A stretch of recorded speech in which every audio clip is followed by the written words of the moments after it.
ఈ నూతన సంవత్సరంలో చంద్రబాబు నాయుడు గారు ఎక్కడున్నారని ప్రజలందరూ ఆసక్తిగా చూస్తూ ఉంటే మన విజనరీ గారు విదేశీ పర్యటనలో ఉన్నారని చెప్తున్నారు. చంద్రబాబు నాయుడు గారు వారి కుమారుడు లోకేష్ గారు ఇద్దరూ వేరువేరు దేశాలకు వెళ్ళినట్టుగా వార్తలు వస్తూ ఉన్నాయి.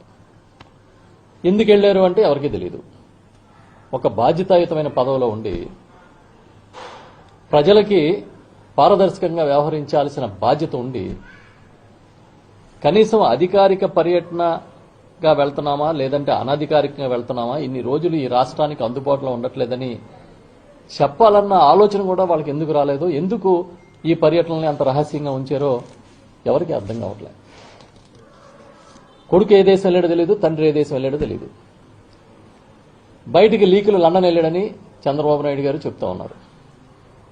కానీ వీళ్ళ చెప్తున్న దేశం కాదు, జపానో బాలియో ఇంకో చోటకు ఆయన వెళ్ళాడని బయట ప్రచారం జరుగుతోంది.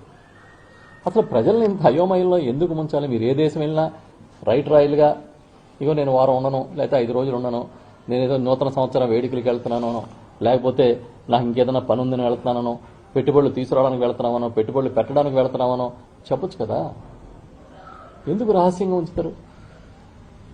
ఆ రోజు గతానికి ఒక్కసారి వెళితే గౌరవ ముఖ్యమంత్రిగా జగన్మోహన్ రెడ్డి గారు ఉన్నప్పుడు తమ కుమార్తెల చదువు కోసం లండన్లో ఉంటే ఆయన చూడడానికి వెళ్తే దాన్ని ఎంత పెద్దగా, అది కూడా ఒక రిలీజ్ చేసి నేను లండన్ వెళ్తున్నాను అని అధికారికంగా చెప్పి వెళ్తే ఎంత దుష్ప్రచారం చేశారో మీకు గుర్తుందా?